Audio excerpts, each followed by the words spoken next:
No fundo do Oceano Atlântico, jaz um navio de guerra alemão, cujo nome causava medo no início da Segunda Guerra. O Bismarck, a máquina de guerra mais moderna de Hitler. Um navio blindado e fortemente armado. Não tínhamos nada que pudéssemos comparar a ele. A Marinha Real Britânica se reúne na tentativa de barrá-lo. O nosso objetivo era afundá-lo. Vamos relembrar a primeira e última viagem do Bismarck passo a passo, a partir de relatos das testemunhas que conseguiram sobreviver e de um exame cuidadoso dos destroços do navio. Vamos reconstituir a grande batalha que afundou um dos navios de guerra mais temidos da história.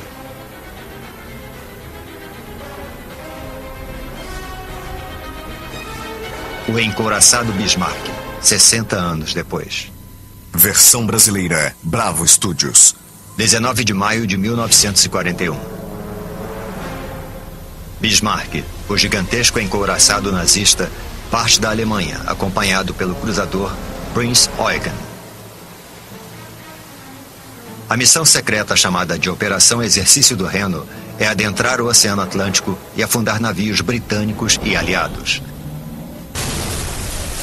Sob o comando do almirante Gunther Lütjens e do capitão Ernst Lindemann, a tripulação de 2.000 marinheiros alemães do Bismarck iniciou a viagem inaugural do moderno supernavio. –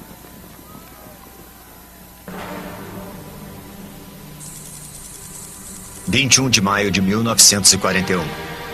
O Bismarck e o Prinz Eugen chegam a um fiord na Noruega, ocupado pelos alemães. Antes de ir à luta, a tripulação aproveita seus últimos momentos de paz e tranquilidade. Era um lindo dia quando ancoramos naquele fiord. Tivemos permissão para caminhar no convés. Muitos tripulantes do Bismarck são jovens inexperientes, entusiasmados por estarem a bordo de um navio de guerra novíssimo e considerado invencível.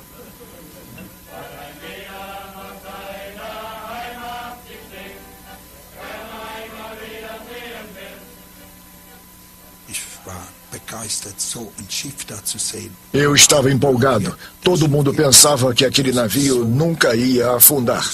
Ele era imenso e tinha muito armamento. O Bismarck era um reflexo da intenção de Hitler de dominar os oceanos. O Bismarck reunia toda a tecnologia naval alemã daquele tempo. Era o maior navio de guerra, o mais poderoso e também um dos mais rápidos daquela época. O encouraçado pesava mais de 53.000 toneladas e tinha 251 metros de comprimento. Apesar do tamanho gigantesco e da blindagem resistente, ele atingia 55 km por hora. E o Bismarck estava armado com artilharia pesada. Cada um dos canhões lançava balas de 381 milímetros que alcançavam 35 quilômetros.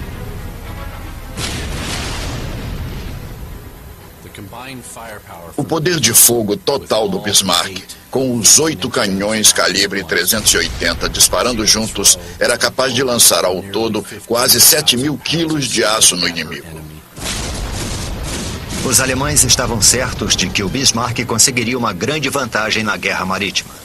O que eles não sabiam era que o novo encouraçado os aguardava. Manhã de 21 de maio de 1941. Os tripulantes do Bismarck aguardam ordens para dar início à missão secreta, ocultos na escuridão, mas ficam arrasados com o que observam no céu.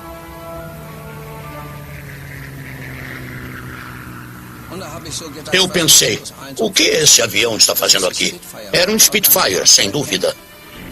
Um avião de reconhecimento britânico localiza o Bismarck e o Prinz Eugen, registrando a famosa fotografia. O plano alemão de esconder a missão do Bismarck foi descoberto. Os britânicos sabem que o perigo é iminente e que o Bismarck é uma grande ameaça. Todos nós, da Marinha Real, sabíamos que aquilo precisava ser destruído. Tínhamos que cercá-lo, atacá-lo e afundá-lo. Entre 1940 e 1941, o único inimigo da Alemanha era a Grã-Bretanha. Apesar de sofrer com os ataques aéreos alemães, os britânicos continuavam resistindo. A Marinha Real controlava os mares, mas o Bismarck desafiava seus melhores navios. Era preciso encontrá-lo e eliminá-lo. Noite de 21 de maio de 1941. Mesmo tendo sido avistados, os navios alemães deixam a Noruega para realizar a Operação Exercício no Reno. Antes da viagem, o Prinz Eugen enche os tanques de combustível. O Bismarck não faz o mesmo. Mais tarde, a Alemanha vai se arrepender dessa decisão. 60 anos depois, a 965 quilômetros do litoral da França, uma equipe internacional prepara os primeiros mergulhos tripulados até o Bismarck.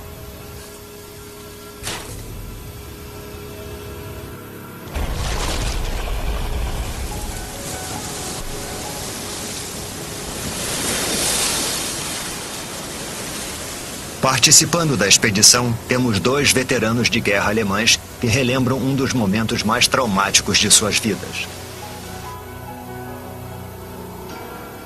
Heinz Stig e Heinrich Kundt estão entre os pouquíssimos sobreviventes do encouraçado. Apenas 116 homens, entre 2.200, foram resgatados. Isso me traz muitas lembranças reprimidas.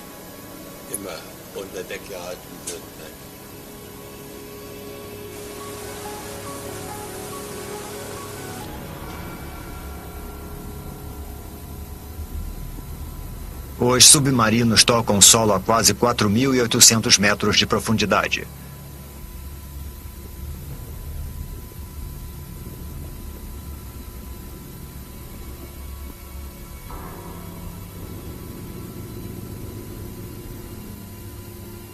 Pela primeira vez desde maio de 1941, olhos humanos podem observar o convés do Bismarck.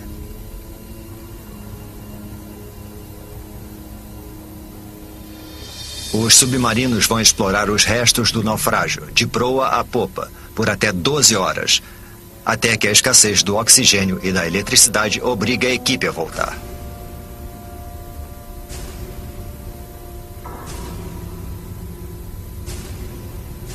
Depois, eles sobem durante 2 horas e emergem na escuridão da noite e trazem com eles as primeiras imagens de alta definição. As evidências que registram o curso da batalha final do Bismarck.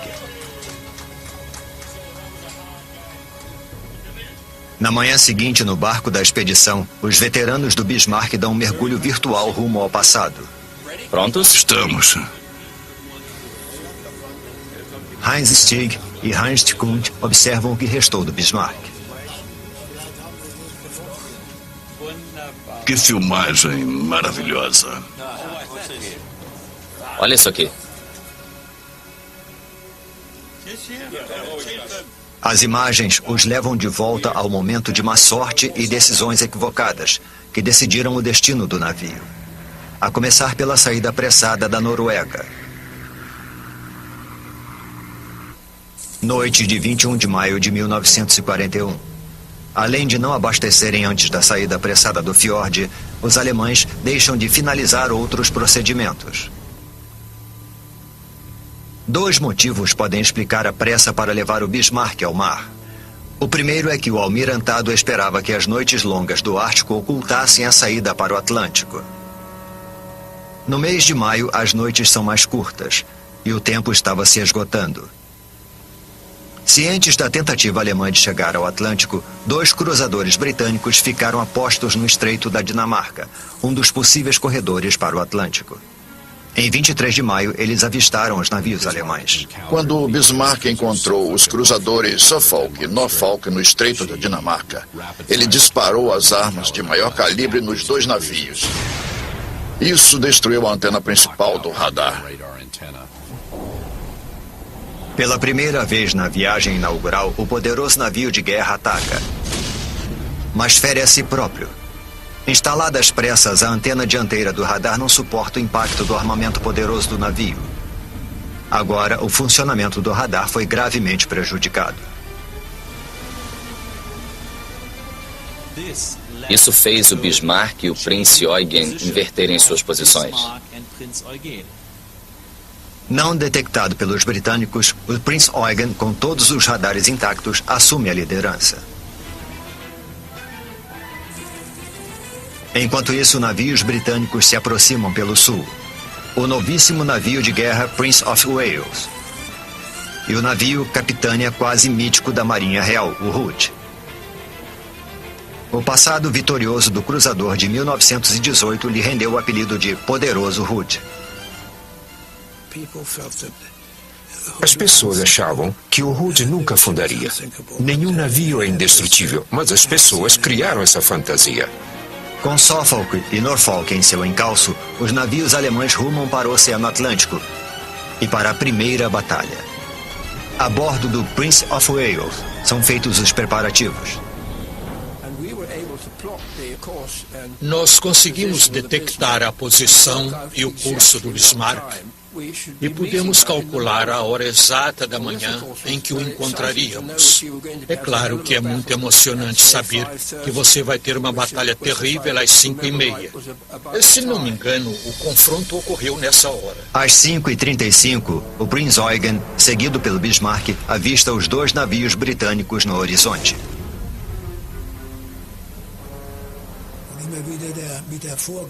A gente achou que não ia acontecer nada.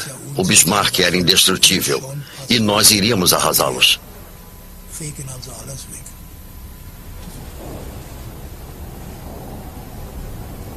Bismarck e o Poderoso Hood, dois navios capitânias inimigos que se enfrentam.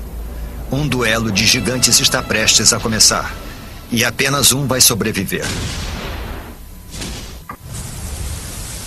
24 de maio de 1941. O cruzador Hood e o couraçado Prince of Wales estão a postos no lado oeste do Estreito da Dinamarca, preparados para o ataque ao Bismarck e o Prince Eugen. A distância entre os adversários diminui. O Prince of Wales avista o Bismarck. Após alguns minutos, de repente, vimos o mastro aparecer. Aquele momento foi muito emocionante. Depois do mastro surgiu uma grande viga. Logo depois a chaminé começou a aparecer. Aos poucos o Bismarck inteiro pôde ser visto. Mas o cruzador britânico cometeu um erro fatal. De longe, o contorno gigante dos dois navios alemães parecia igual. Hood identificou o Prince Eugen, que liderava os navios alemães, como sendo o Bismarck. Hood ficou atirando no Prince Eugen, que era, na verdade, o alvo errado. Atrás do Prince Eugen, o Bismarck se prepara para agir e coloca os navios britânicos sob a mira.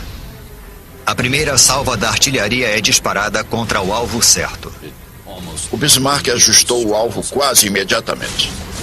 Mesmo sem um radar, o sistema sofisticado de ajuste do alvo funcionou com perfeição. Eles atiraram de novo. Sabiam muito bem o que estavam fazendo. Enormes jatos de água se erguiam por causa dos grandes projéteis. A cada salva de balas, a mira era mais certeira. E as balas que passavam por cima da gente faziam barulho, como vários trens expressos. Na cabine de comando do Hood, o almirante Holland se voltou rapidamente para o Bismarck. Ele sabe que precisa diminuir a distância para evitar os tiros que poderiam atingir a parte mais vulnerável do navio, o convés. O Bismarck procura a melhor posição para atirar com as torres de tiro dianteiras e traseiras no cruzador Hood. Para conseguir acertar 3 tiros, eles tinham que lançar cerca de 100 balas no ar. Encouraçados e cruzadores são blindados nas laterais, mas o Hood era mais vulnerável, porque a blindagem abaixo do convés era mais fina. Agora ele estava na mira perfeita para o ataque do Bismarck. O almirante Holland estava na cabine de comando tentando diminuir a distância entre o Hood e o Bismarck o mais rápido possível. Ele sabia que seu navio era vulnerável a tiros vindos de cima. O Bismarck ataca outra vez. Um projétil perfura a blindagem fina logo acima do arsenal, onde estavam as balas de 380 milímetros altamente explosivas. Foi então que o Hood explodiu como se fosse uma queima de fogos.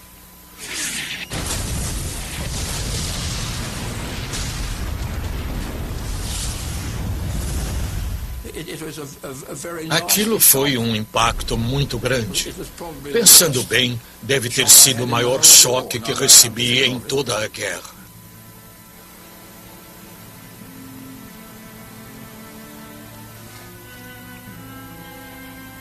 Após um duelo que durou apenas 8 minutos, 1.400 marinheiros do Hood faleceram num instante. Apenas 3 sobreviveram.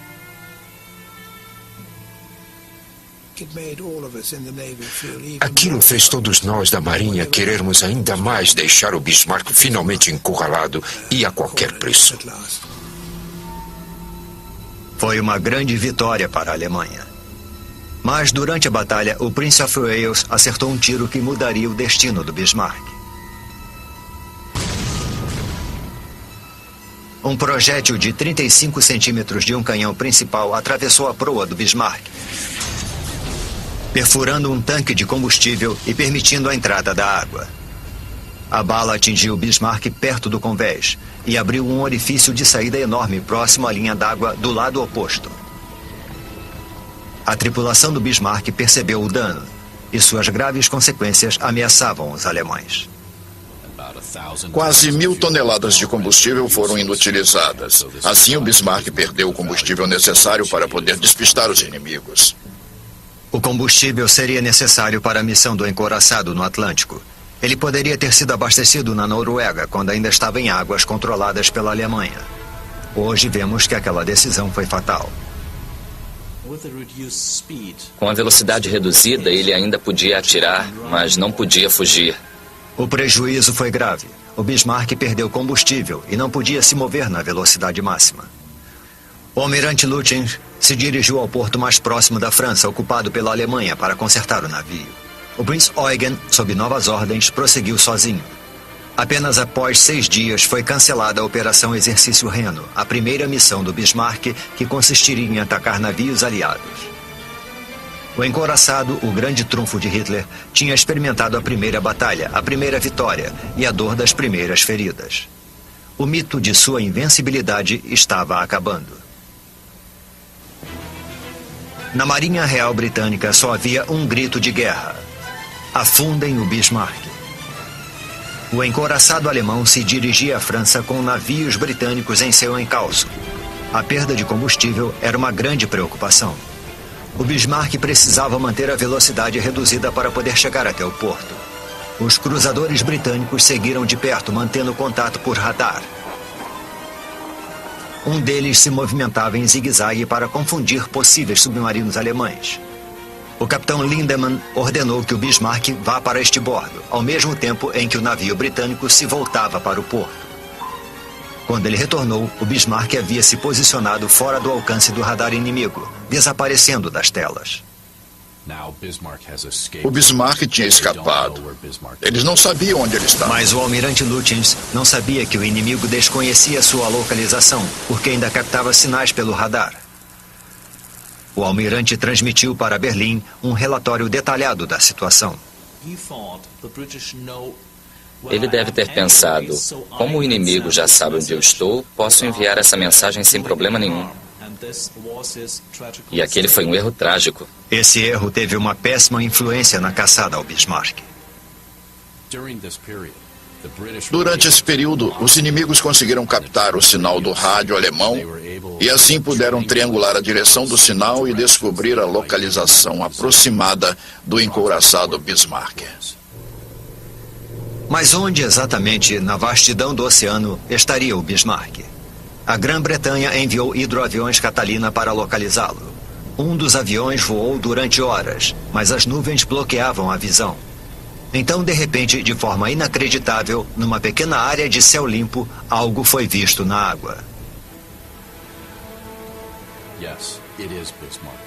Era mesmo o Bismarck. Encontraram o Bismarck. Os britânicos tinham encontrado Bismarck, mas não o tinham vencido. A Marinha Real Britânica reuniu todas as forças para o massacre.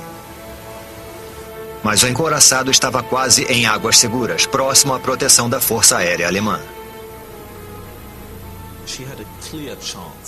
Ele tinha uma grande chance de conseguir chegar à França em segurança. A Grã-Bretanha só teria um modo de impedir o Bismarck. Só poderia ser com um ataque aéreo. Só uma embarcação, o porta-aviões Ark Royal, pode impedir o encouraçado. Pilotos experientes preparam os torpedeiros Swordfish para uma missão arriscada. Mas o tempo estava fechando e podia não haver combustível para alcançar o Bismarck. Eu coloquei a aliança por baixo da luva e quando eu estava no convés do voo, no avião, antes de decolar, eu comecei a sentir uma coisa e pensei, tomara que eu volte dessa. Mas no ar não há lugar para sentimentos. Os pilotos lutam contra o mau tempo e se concentram numa única missão: liquidar o Bismarck. A cerca de 8.000 pés, seguimos em direção ao encouraçado e começamos nosso ataque. O Swordfish é robusto, mas lento. É uma tecnologia de outra geração.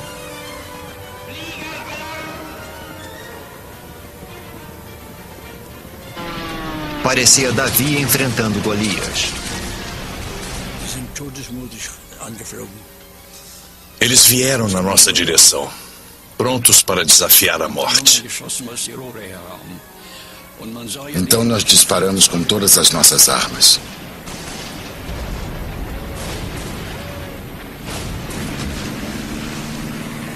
Parece incrível, mas nenhum avião foi derrubado. A partida apressada do Bismarck, a tripulação inexperiente e os canhões de defesa antiaérea antiquados desempenharam um papel devastador. Os canhões antiaéreos eram pesados. Lançavam balas de 105 milímetros e não podiam atirar numa altura baixa o bastante para atingir os torpedeiros, que eram bastante lentos e voavam relativamente baixo. A tripulação era inexperiente. Não recebemos treinamento para atirar em aviões vindo em nossa direção. Otto Hunt utilizava um canhão antiaéreo de 37 milímetros, que ficava um pouco acima de um canhão maior. Eu disparava um canhão de 37 milímetros e quando um de 105 milímetros disparava logo abaixo, era um clarão tão forte que eu não via mais o alvo. O Bismarck era um gigante furioso disparando às cegas. Eles disparavam com o armamento principal e nós víamos torres de água se formando à nossa frente. Se alguém voasse em direção a elas, acabaria sendo desintegrado. Os pilotos do Swordfish lançaram o carregamento mortal. Calculo que eu estivesse a uns 80 metros quando lancei o torpedo. Meu copiloto, que olhou para o lado quando nos afastamos do navio, viu meu torpedo correndo na água, porque ele deixa um rastro atrás de si. Um torpedo, talvez o de Patterson, atingiu o Bismarck no ponto mais delicado, abaixo da linha d'água, o único lugar que poderia deixar o encouraçado vulnerável. O leme, seu calcanhar de Aquiles. Acho que foi pura sorte nossa atingir aquele ponto do navio.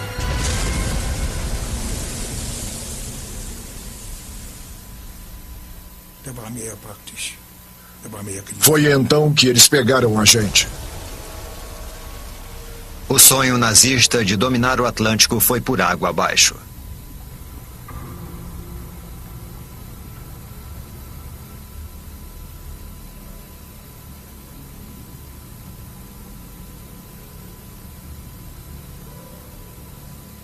Na expedição, as lembranças tomam conta dos dois veteranos do Bismarck.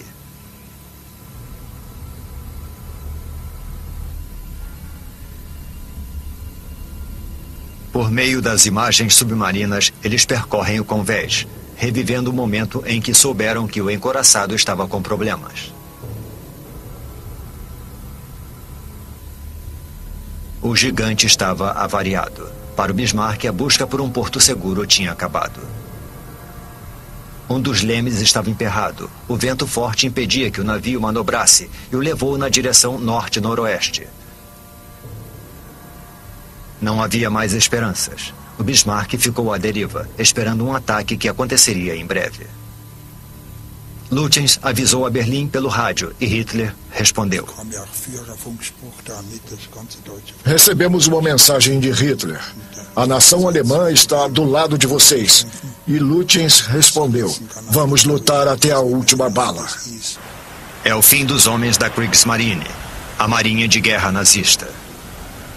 Os britânicos não sabem que deixaram o Bismarck avariado, mas o curso do encouraçado mostra algo de errado. Eles rastreiam um navio e sua direção é surpreendente. O curso do Bismarck seguia para norte, ou seja, na nossa direção. Impossibilitado de manobrar, o Bismarck só pode seguir numa direção, direto para a Marinha Real. Tudo pelo que torcíamos e rezávamos estava prestes a acontecer. Por todo o Atlântico, a Marinha Real convoca todas as forças disponíveis para uma batalha tremenda.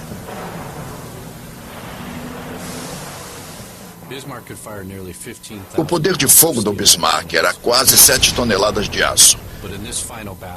Mas na batalha final, o inimigo era 5 vezes mais potente.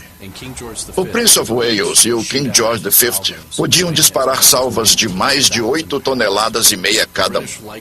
O Sheffield, um cruzador ligeiro britânico, atirava 1 tonelada de balas. O Rodney lançava quase 7 toneladas de balas no inimigo. E essas são apenas 4 das embarcações que cercaram o Bismarck. Foi então que percebemos. Minha nossa, agora estamos perdidos.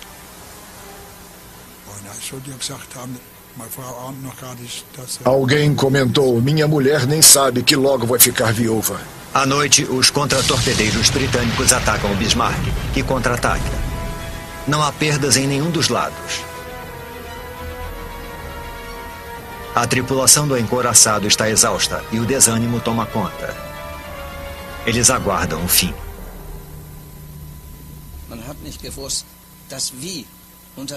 A gente não sabia ao certo como nem quando, mas sabia que aconteceria.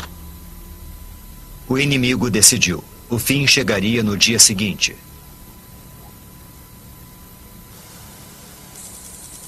Às 8h45 da manhã, 27 de maio de 1941. Preparado para o combate, Bismarck, o temível encouraçado alemão, surge em meio à neblina. Não sei de que cor ele era, mas parecia ser preto. Então era muito estranho e também incrível. O mito da força do Bismarck seria destruído. Às 8h47 da manhã, o Rodney abriu fogo. Imediatamente, o Bismarck contra-atacou. Mas o grande encouraçado se movia lentamente. Impossibilitado de manobrar, ele é um alvo fácil. A primeira bala atinge o Bismarck às 8h59, após 12 minutos de combate, ateando fogo à popa e avariando as 2 torres dianteiras. Ele começou a receber um tiro atrás do outro. Um tiro vindo do Norfolk atingiu a estação de controle de disparos. Isso foi logo no começo. O controle dos canhões não era mais eficiente após alguns minutos. E foi então que mudaram a forma de controle. Mas também isso não funcionou durante muito tempo. Aquilo acabou com o Bismarck, porque os alemães só podiam disparar das torres maiores com o controle local, o que é pouco eficiente comparado ao controle central. Agora, a mira de cada um dos canhões de popa precisava ser calculada. Eles atiravam livremente, mas não de modo eficaz. O Bismarck continuou sendo atingido. A quase 4.700 metros de profundidade, destroços de aço retorcido comprovam o prejuízo. As centrais de controle de disparos foram arrancadas do navio.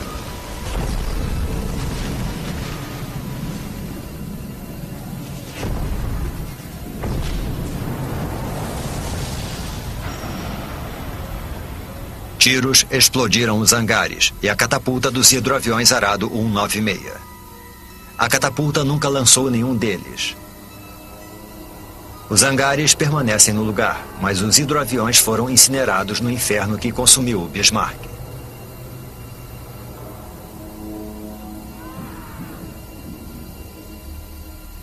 O aço superaquecido liberou carbono, que alimenta as bactérias no fundo do mar. Elas literalmente comem os restos do navio, criando crostas de ferrugem que lembram estalactites.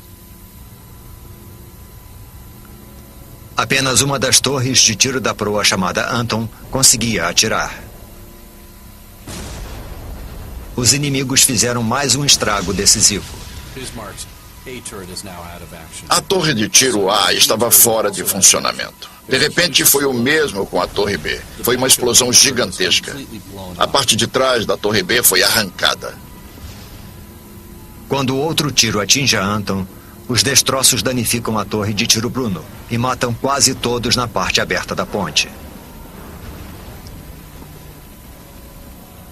Quando o navio afundou, as torres de tiro caíram com o peso, deixando esses buracos.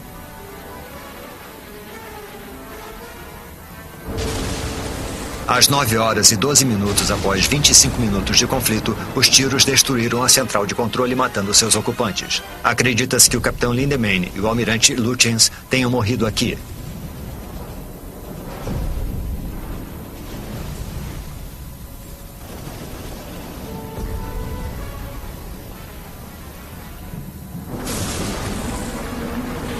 Mesmo com os líderes fora de combate, os atiradores conseguem disparar várias salvas de tiros com controle local. Durante a batalha, eles se concentram em apenas um navio. Atiraram no Rodney e conseguiram ajustar a mira com poucas tentativas. Mas os alemães não conseguiram mais nenhum golpe de sorte.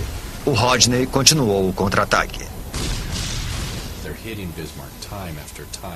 Eles atingiram o encouraçado várias e várias vezes. O Bismarck recebeu tiros de todos os calibres da Marinha Real Britânica. 400 milímetros, 350, 200, 150 e 120. Eles vinham em direção ao Bismarck sem parar. Antes orgulhoso, o Bismarck virou um abatedouro infernal. O armamento antiaéreo estava despedaçado.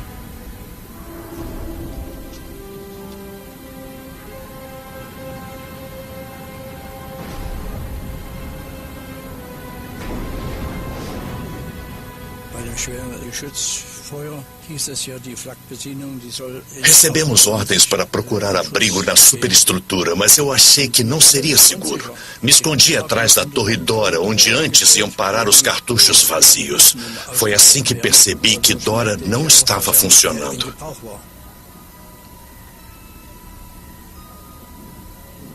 A Torre Dora foi derrubada pouco antes de a Torre Caesar dar sua última salva de tiros. A fumaça obrigou os marinheiros a se retirarem.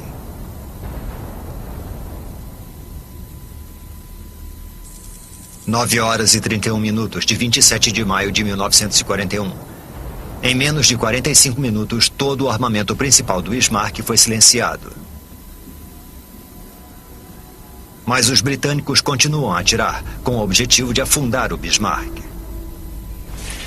De longe, os inimigos observam pedaços do encouraçado sendo arrancados com cada impacto. Explosões, incêndios. Foi horrível. Havia pedaços de metal voando para todo lado. O mastro principal foi atingido, tombou por cima do navio e caiu do lado de fora. Um dos guindastes foi atingido e caiu em cima da superestrutura. Uma bomba explodiu no refeitório da proa, matando cerca de 200 soldados.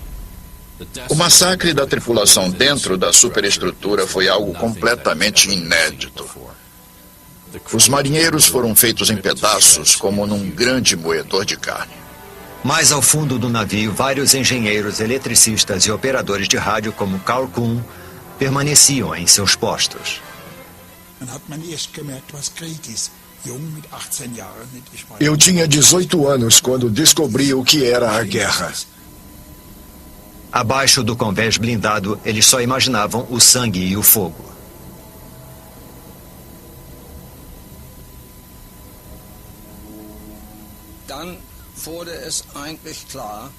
Aos poucos foi ficando claro que estávamos atirando cada vez menos e que éramos cada vez mais atingidos. A gente percebe, escuta e só, mas sem saber o que vai acontecer depois. Com os canhões do Bismarck silenciados, a Marinha Real Britânica se aproximou mais do alvo. O Rodney e o King George V se aproximavam cada vez mais. Então, a elevação das armas, que começou assim, ficou assim de tão perto que estavam. O Rodney se aproximou do Bismarck até que o encouraçado ficasse ao seu alcance direto. Apenas 3 quilômetros separavam os navios. Eles podiam ver as explosões, com pedaços do navio indo pelos ares, voando para o mar e caindo na água. As balas ricocheteavam em volta do Bismarck, vindas de todos os navios que atiravam nele. A artilharia não funcionava mais. Agora era cada um por si. Mas muitos tripulantes não estavam familiarizados com o labirinto no fundo do Bismarck.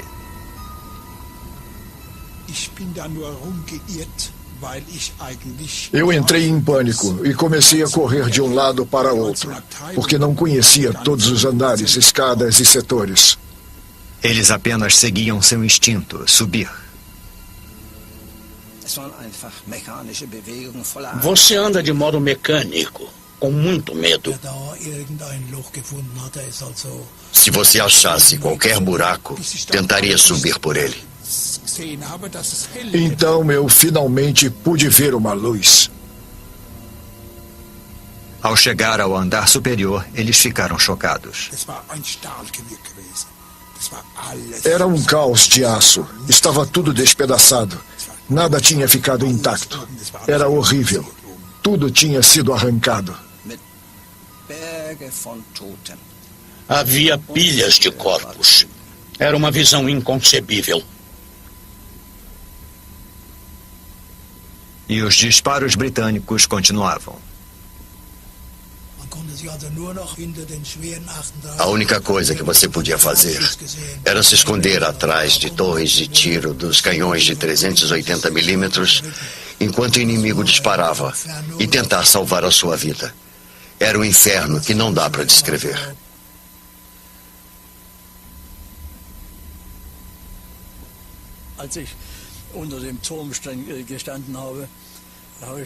Eu estava atrás da torre e pensei em descer outra vez.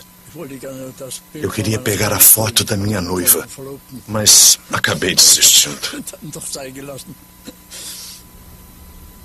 Assim como o atirador Hunt, cada vez mais marinheiros procuram abrigo atrás da Torre D.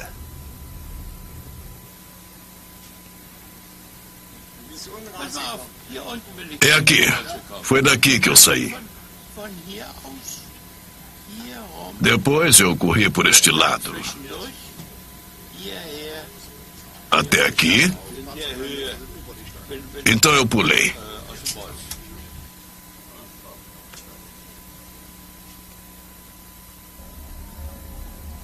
Os britânicos viam os marinheiros se jogando na água fria. Enquanto observávamos, vimos uma fileira de homens. Era a primeira vez que víamos o inimigo pessoalmente. Uma fila de homens vinha da superestrutura e corria para a lateral do navio até o convés, como limingues pulando no mar para fugir daquele inferno a bordo. Completamente avariado, o casco oscila sobre as ondas, mas o navio não afunda. A grande ironia é que esse era o ponto forte do Bismarck. O casco foi criado para resistir a batalhas daquele porte. E apesar da superestrutura, dos canhões e de tudo mais terem sido destruídos e transformados em pedacinhos, o casco se mantinha firme. Apesar da situação desesperadora, os alemães não se renderam. Nenhum marinheiro alemão quer ver seu navio em mãos inimigas. Durante décadas, uma pergunta ficou sem resposta. Os britânicos aniquilaram o Bismarck ou os alemães o afundaram? Furos no casco só adiantariam o naufrágio. O navio estava destruído quando afundou. E então, não muda nada saber se eles fizeram buracos ou se foi um torpedo britânico. O casco está quase intacto, mas há pontos em que o afundamento intencional fica visível.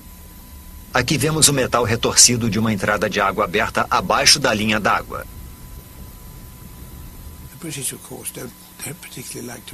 É claro que a Grã-Bretanha não gosta de admitir, porque prefere pensar que fez tudo sozinha, só que não foi bem assim.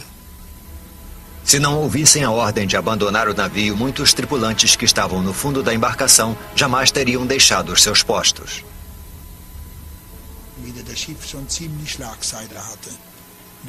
Quando o navio estava quase virando, eu acionei meu colete salva-vidas e pulei na água. A água estava muito fria e também repleta de combustível.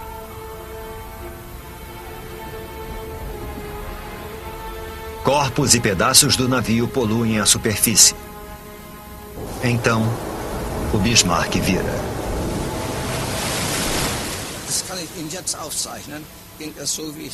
Eu poderia até desenhar. Ele afundou assim, verticalmente, pela proa. E deve ter demorado uns 5 minutos.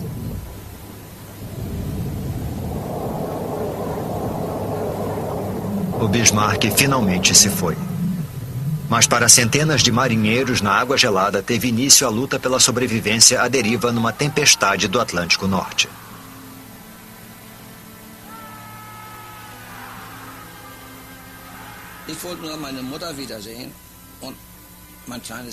A única coisa que eu queria era ver minha mãe e a namoradinha que eu tinha na época. Não interessa como nem porquê. Você simplesmente quer aquilo. Respeitando a tradição naval, o cruzador britânico Dorsetshire recolhe os marinheiros alemães. Prestes a serem resgatados, muitos deles cometem um erro fatal. Eles nadavam em direção ao navio. Acabavam sendo empurrados pelas ondas e batiam a cabeça contra o casco.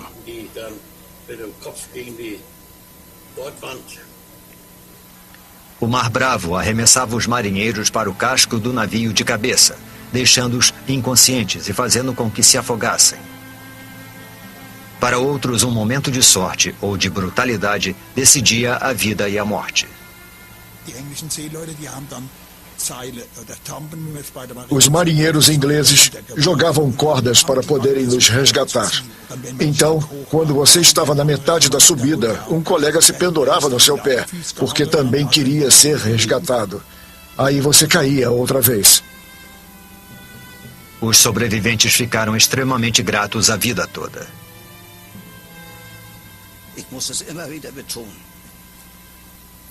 Preciso repetir isso muitas vezes. Os ingleses nos trataram como irmãos, apesar de terem atirado em nós meia hora antes. É incrível, difícil de entender. De repente foi dado o alarme de um submarino. A presença de um submarino alemão nunca foi confirmada, mas os britânicos tomaram uma decisão terrível. Para proteger a própria tripulação, o Dorsetshire segue seu caminho, deixando centenas de marinheiros alemães se afogando na água gelada. Na Operação Exercício no Reno, o triunfo e a tragédia, de uma maneira curiosa, muito curiosa, estavam bem misturados, dos dois lados. A vitória inicial dos alemães mandou um navio britânico com mais de 1.400 homens para o fundo do mar. Mas o triunfo final foi da Grã-Bretanha, quando Bismarck, com mais de 2.000 tripulantes, mergulhou nas profundezas do Atlântico. Esse foi o resultado desastroso da guerra. A perda do Bismarck poderia ser evitada se a operação fosse cancelada no início. Mandar o Bismarck para o mar com o cruzador Prince Eugen, apesar de todos os problemas que sabiam que existiam, para enfrentar uma marinha muito superior à britânica, na minha opinião, não foi uma decisão inteligente. A história é cheia de se isso ou aquilo tivesse acontecido, ou se não acontecesse, mas esse foi o rumo da história. O Bismarck, a máquina de guerra tão moderna e temida de Hitler, foi derrotado após 9 dias no mar e descansará para sempre no fundo do Oceano Atlântico.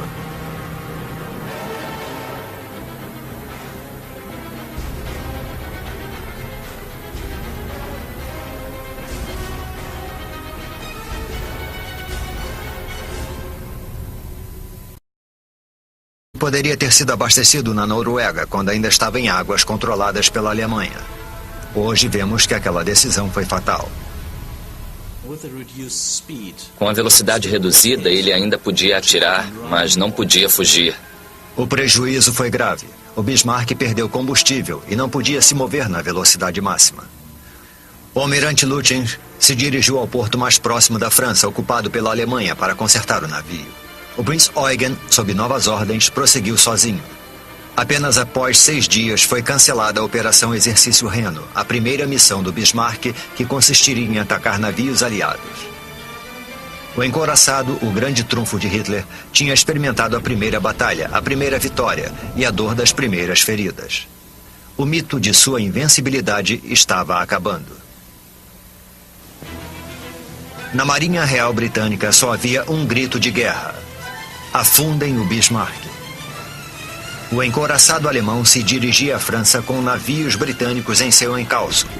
A perda de combustível era uma grande preocupação. O Bismarck precisava manter a velocidade reduzida para poder chegar até o porto.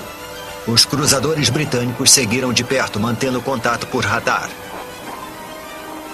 Um deles se movimentava em zigue-zague para confundir possíveis submarinos alemães. O capitão Lindemann ordenou que o Bismarck vá para este bordo, ao mesmo tempo em que o navio britânico se voltava para o porto. Quando ele retornou, o Bismarck havia se posicionado fora do alcance do radar inimigo, desaparecendo das telas. O Bismarck tinha escapado. Eles não sabiam onde ele estava. Mas o almirante Lütjens não sabia que o inimigo desconhecia sua localização, porque ainda captava sinais pelo radar. O almirante transmitiu para Berlim um relatório detalhado da situação. Ele deve ter pensado: como o inimigo já sabe onde eu estou, posso enviar essa mensagem sem problema nenhum. E aquele foi um erro trágico. Esse erro teve uma péssima influência na caçada ao Bismarck.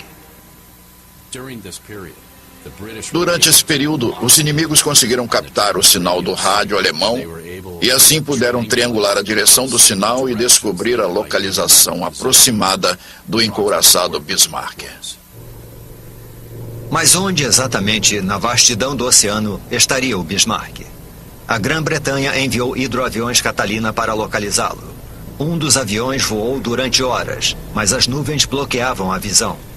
Então, de repente, de forma inacreditável, numa pequena área de céu limpo, algo foi visto na água. Era mesmo o Bismarck. Encontraram o Bismarck. Do armamento poderoso do navio. Agora, o funcionamento do radar foi gravemente prejudicado. Isso fez o Bismarck e o Prinz Eugen inverterem suas posições. Não detectado pelos britânicos, o Prinz Eugen, com todos os radares intactos, assume a liderança. Enquanto isso, navios britânicos se aproximam pelo sul. O novíssimo navio de guerra Prince of Wales e o navio capitânia quase mítico da Marinha Real, o Hood. O passado vitorioso do cruzador de 1918 lhe rendeu o apelido de Poderoso Hood. As pessoas achavam que o Hood nunca afundaria. Nenhum navio é indestrutível, mas as pessoas criaram essa fantasia. Com Suffolk e Norfolk em seu encalço, os navios alemães rumam para o Oceano Atlântico e para a primeira batalha. A bordo do Prince of Wales são feitos os preparativos. Nós conseguimos detectar a posição e o curso do Bismarck e pudemos calcular a hora exata da manhã em que o encontraríamos. É claro que é muito emocionante saber que você vai ter uma batalha terrível às 5h30. Se não me engano, o confronto ocorreu nessa hora. Às 5h35, o Prinz Eugen, seguido pelo Bismarck, avista os 2 navios britânicos no horizonte.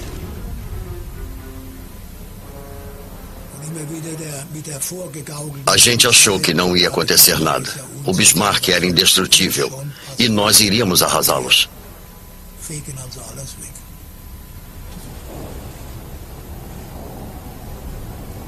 Bismarck e o poderoso Hood Dois navios capitães inimigos que se enfrentam. Um duelo de gigantes está prestes a começar. E apenas um vai sobreviver. 24 de maio de 1941. O cruzador Hood e o couraçado Prince of Wales estão a postos no lado oeste do Estreito da Dinamarca, preparados para o ataque ao Bismarck e o Prince Eugen. A distância entre os adversários diminui. O Prince of Wales avista o Bismarck.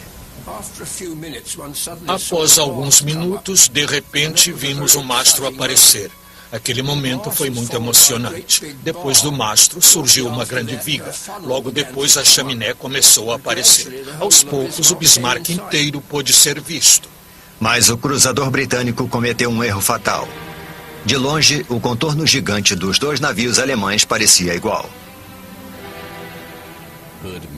Hood identificou. Às 9 horas e 12 minutos após 25 minutos de conflito, os tiros destruíram a central de controle, matando seus ocupantes. Acredita-se que o capitão Lindemann e o almirante Lutjens tenham morrido aqui.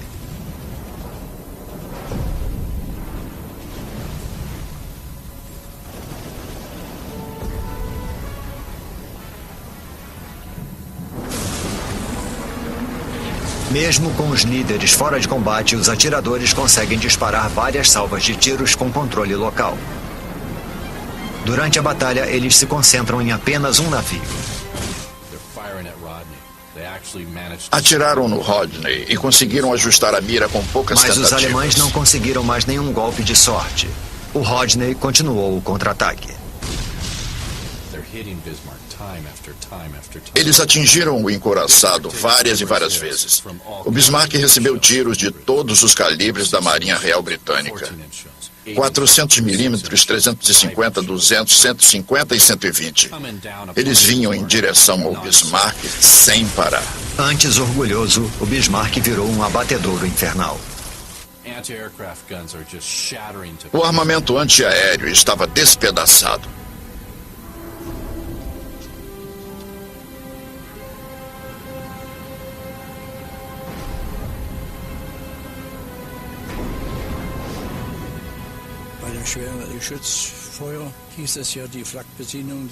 Recebemos ordens para procurar abrigo na superestrutura, mas eu achei que não seria seguro. Me escondi atrás da Torre Dora, onde antes iam parar os cartuchos vazios.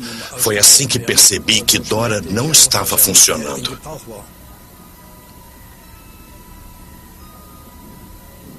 A Torre Dora foi derrubada pouco antes de a Torre Caesar dar sua última salva de tiros.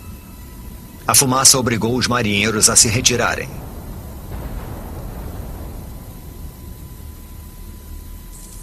Nove horas e 31 minutos de 27 de maio de 1941. Em menos de 45 minutos, todo o armamento principal do Bismarck foi silenciado. Mas os britânicos continuam a atirar, com o objetivo de afundar o Bismarck. De longe, os inimigos observam pedaços do encouraçado sendo arrancados com cada impacto. Explosões, incêndios. Foi horrível. Havia pedaços de metal voando para todo lado. O mastro principal foi atingido, tombou por cima do navio e caiu do lado de fora. Um dos guindastes foi atingido e caiu em cima da superestrutura. Uma bomba explodiu no refeitório da proa, matando cerca de 200 soldados. O sistema sofisticado de ajuste do alvo funcionou com perfeição. Eles atiraram de novo. Sabiam muito bem o que estavam fazendo. Enormes jatos de água se erguiam por causa dos grandes projéteis. A cada salva de balas, a mira era mais certeira. E as balas que passavam por cima da gente faziam barulho, como vários trens expressos. Na cabine de comando do Hood, o almirante Holland se voltou rapidamente para o Bismarck. Ele sabe que precisa diminuir a distância para evitar os tiros que poderiam atingir a parte mais vulnerável do navio, o convés. O Bismarck procura a melhor posição para atirar com as torres de tiro dianteiras e traseiras no cruzador Hood. Para conseguir acertar 3 tiros, eles tinham que lançar cerca de 100 balas no ar. Encouraçados e cruzadores são blindados nas laterais, mas o Hood era mais vulnerável, porque a blindagem abaixo do convés era mais fina. Agora ele estava na mira perfeita para o ataque do Bismarck. O almirante Holland estava na cabine de comando tentando diminuir a distância entre o Hood e o Bismarck o mais rápido possível. Ele sabia que seu navio era vulnerável a tiros vindos de cima. O Bismarck ataca outra vez. Um projétil perfura a blindagem fina logo acima do arsenal, onde estavam as balas de 380 milímetros altamente explosivas. Foi então que o Hood explodiu como se fosse uma queima de fogos.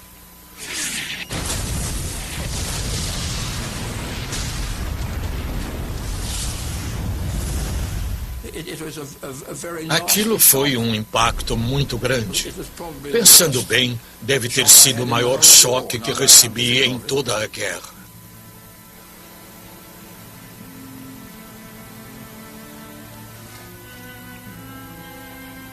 Após um duelo que durou apenas 8 minutos, 1.400 marinheiros do Hood faleceram num instante.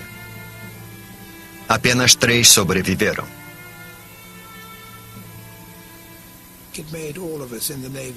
Aquilo fez todos nós da Marinha querermos ainda mais deixar o Bismarck finalmente encurralado e a qualquer preço. Foi uma grande vitória para a Alemanha. Mas durante a batalha, o Prince of Wales acertou um tiro que mudaria o destino do Bismarck. Um projétil de 35 centímetros de um canhão principal atravessou a proa do Bismarck. E Heinz Kundt observam o que restou do Bismarck. Que filmagem maravilhosa. Olha isso aqui. As imagens os levam de volta ao momento de má sorte e decisões equivocadas, que decidiram o destino do navio. A começar pela saída apressada da Noruega. Noite de 21 de maio de 1941. Além de não abastecerem antes da saída apressada do fiord, os alemães deixam de finalizar outros procedimentos. 2 motivos podem explicar a pressa para levar o Bismarck ao mar. O primeiro é que o almirantado esperava que as noites longas do Ártico ocultassem a saída para o Atlântico. No mês de maio, as noites são mais curtas e o tempo estava se esgotando. Cientes da tentativa alemã de chegar ao Atlântico, 2 cruzadores britânicos ficaram a postos no Estreito da Dinamarca, um dos possíveis corredores para o Atlântico. Em 23 de maio, eles avistaram os navios alemães. Quando o Bismarck encontrou os cruzadores Suffolk e Norfolk no Estreito da Dinamarca, ele disparou as armas de maior calibre nos 2 navios. Isso destruiu a antena principal do radar. Pela primeira vez na viagem inaugural, o poderoso navio de guerra ataca. Mas fere a si próprio. Instalada às pressas, a antena dianteira do radar não suporta o impacto do armamento poderoso do navio. Agora, o funcionamento do radar foi gravemente prejudicado. Isso fez o Bismarck e o Prince Eugen inverterem suas posições. Não detectado pelos britânicos, o Prince Eugen, com todos os radares intactos, assume a liderança. Enquanto isso, navios britânicos se aproximam pelo sul. O novíssimo navio de guerra Prince of Wales. E o navio capitânia quase mítico da Marinha Real, o Hood. O passado vitorioso do cruzador de 1918 lhe rendeu o apelido de Poderoso Hood. As pessoas achavam que o Hood nunca afundaria. Nenhum navio é indestrutível, mas as pessoas criaram essa fantasia. Com Suffolk e Norfolk em seu encalço, os navios alemães rumam para o Oceano Atlântico e para a primeira batalha. A bordo do Prince of Wales são feitos os preparativos. Nós conseguimos detectar a posição e o curso do Bismarck E pudemos calcular a hora exata da manhã. Era mesmo o Bismarck. Encontraram o Bismarck. Os britânicos tinham encontrado o Bismarck, mas não o tinham vencido. A Marinha Real Britânica reuniu todas as forças para o massacre. Mas o encouraçado estava quase em águas seguras, próximo à proteção da Força Aérea Alemã. Ele tinha uma grande chance de conseguir chegar à França em segurança. A Grã-Bretanha só teria um modo de impedir o Bismarck. Só poderia ser com um ataque aéreo. Só uma embarcação, o porta-aviões Ark Royal, pode impedir o encouraçado. Pilotos experientes preparam os torpedeiros Swordfish para uma missão arriscada. Mas o tempo estava fechando e podia não haver combustível para alcançar o Bismarck. Eu coloquei a aliança por baixo da luva e quando eu estava no convés do voo, no avião, antes de decolar, eu comecei a sentir uma coisa e pensei, tomara que eu volte dessa. Mas no ar não há lugar para sentimentos. Os pilotos lutam contra o mau tempo e se concentram numa única missão: liquidar o Bismarck. A cerca de 8.000 pés, seguimos em direção ao encouraçado e começamos nosso ataque. O Swordfish é robusto, mas lento. É uma tecnologia de outra geração.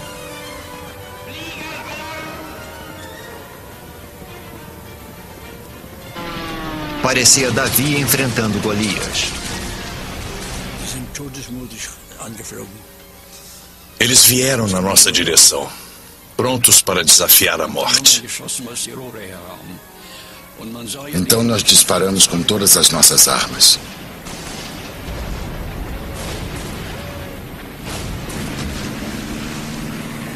Parece incrível, mas nenhum avião foi derrubado. A partida apressada do Bismarck, a tripulação inexperiente e os canhões de defesa antiaérea antiquados desempenharam um papel devastador. Os canhões antiaéreos eram pesados. Lançavam balas de 105 milímetros e não podiam atirar numa altura baixa o bastante para atingir os torpedeiros, que eram bastante lentos e voavam relativamente baixo. A tripulação era inexperiente. Não recebemos treinamento para atirar em aviões vindo em nossa direção. Otto Hunt utilizava um canhão antiaéreo de 37 milímetros, que ficava um pouco acima de um canhão maior. Eu disparava 50 e 120. Eles vinham em direção ao Bismarck sem parar. Antes orgulhoso, o Bismarck virou um abatedouro infernal. O armamento antiaéreo estava despedaçado.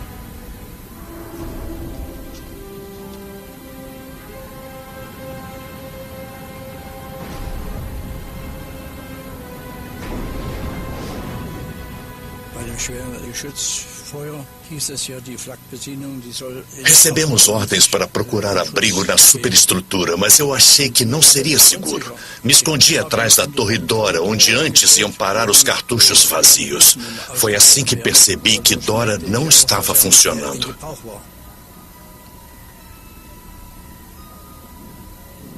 A Torre Dora foi derrubada pouco antes de a Torre Caesar dar sua última salva de tiros. A fumaça obrigou os marinheiros a se retirarem.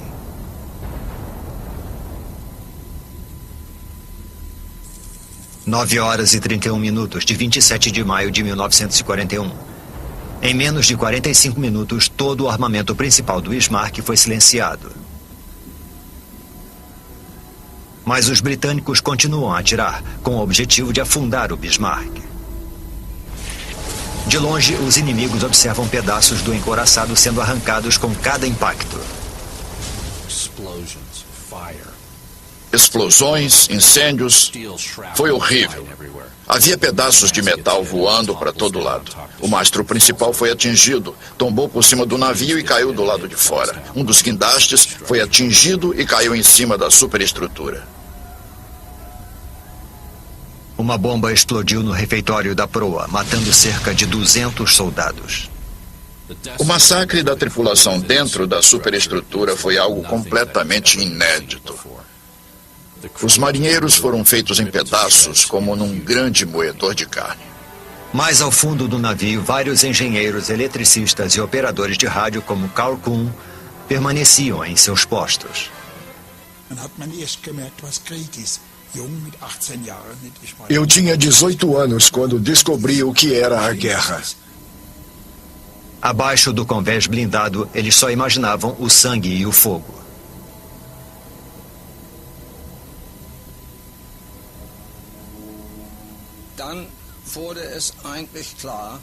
Aos poucos foi ficando claro que estávamos atirando cada vez menos e que éramos cada vez mais atingidos.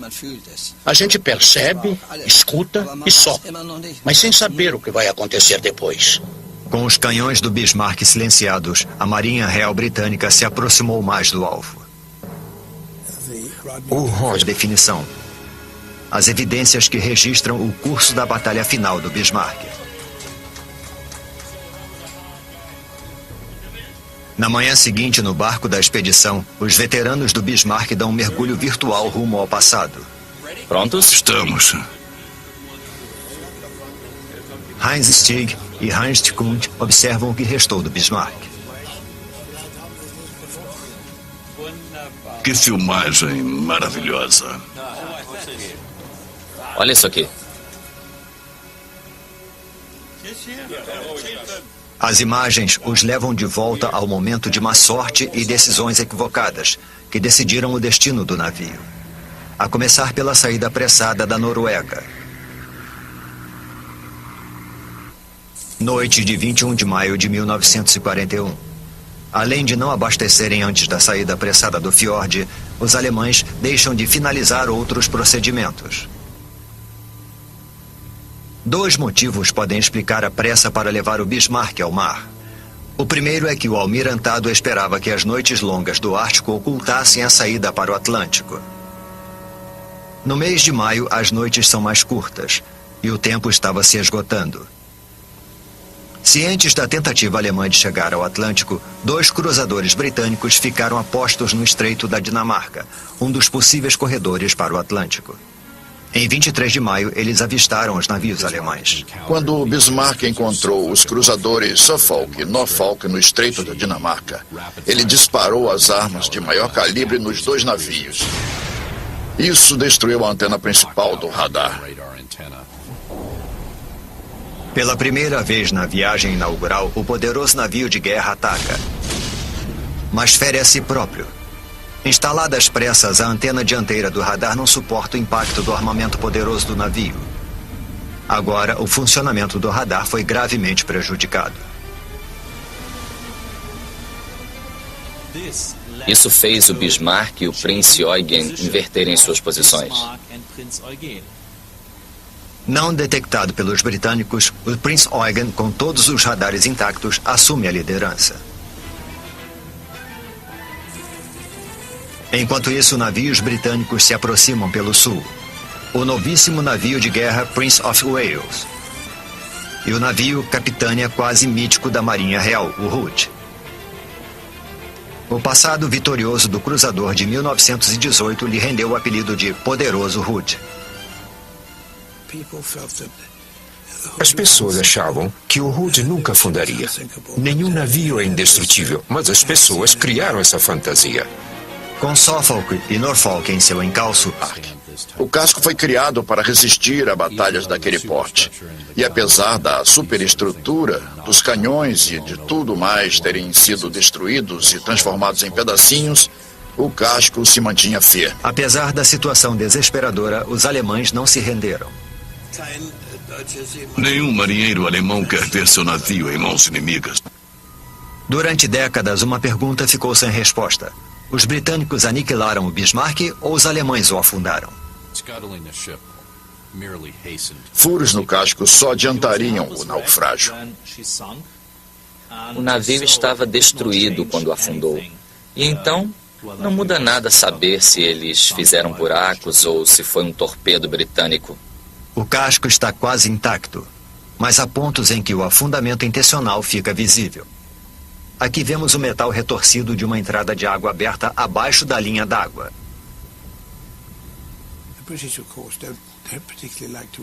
É claro que a Grã-Bretanha não gosta de admitir, porque prefere pensar que fez tudo sozinha, só que não foi bem assim. Se não ouvissem a ordem de abandonar o navio, muitos tripulantes que estavam no fundo da embarcação jamais teriam deixado os seus postos.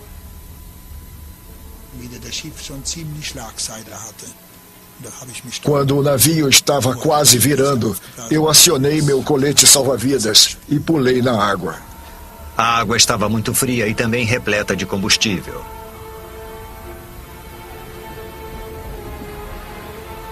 Corpos e pedaços do navio poluem a superfície.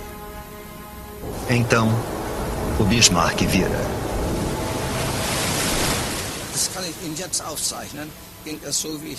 Eu poderia até desenhar. Ele afundou assim, verticalmente, pela proa. E deve ter demorado uns 5 minutos.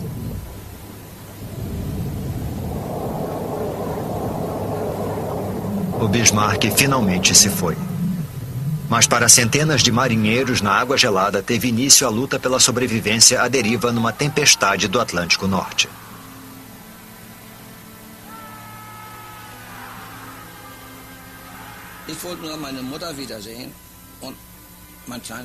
A única coisa que eu queria era ver minha mãe e a namoradinha que eu tinha na época. Não interessa como nem porquê. Você simplesmente quer aquilo.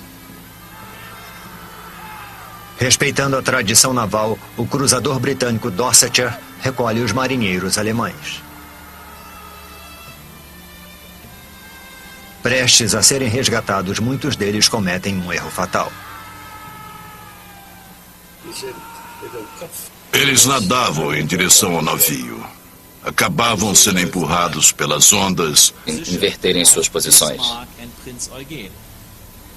Não detectado pelos britânicos, o Prince Eugen, com todos os radares intactos, assume a liderança.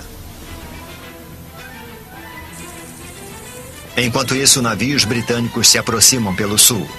O novíssimo navio de guerra Prince of Wales. E o navio capitânia quase mítico da Marinha Real, o Hood. O passado vitorioso do cruzador de 1918 lhe rendeu o apelido de Poderoso Hood. As pessoas achavam que o Hood nunca afundaria. Nenhum navio é indestrutível, mas as pessoas criaram essa fantasia. Com Suffolk e Norfolk em seu encalço, os navios alemães rumam para o Oceano Atlântico e para a primeira batalha. A bordo do Prince of Wales são feitos os preparativos. Nós conseguimos detectar a posição e o curso do Bismarck e pudemos calcular a hora exata da manhã em que o encontraríamos. É claro que é muito emocionante saber que você vai ter uma batalha terrível às 5h30. Se não me engano, o confronto ocorreu nessa hora. Às 5h35, o Prince Eugen, seguido pelo Bismarck, avista os dois navios britânicos no horizonte.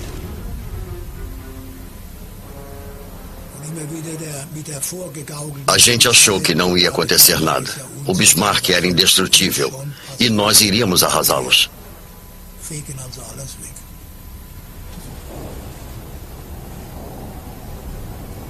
Bismarck e o Poderoso Hood, dois navios capitânias inimigos que se enfrentam.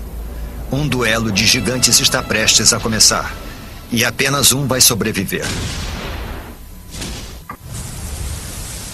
24 de maio de 1941.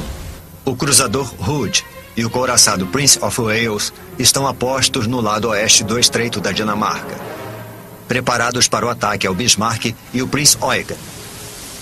A distância entre os adversários diminui. O Prince of Wales avista o Bismarck.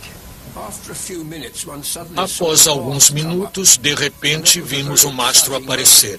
Aquele momento foi muito emocionante. Depois do mastro surgiu uma grande viga.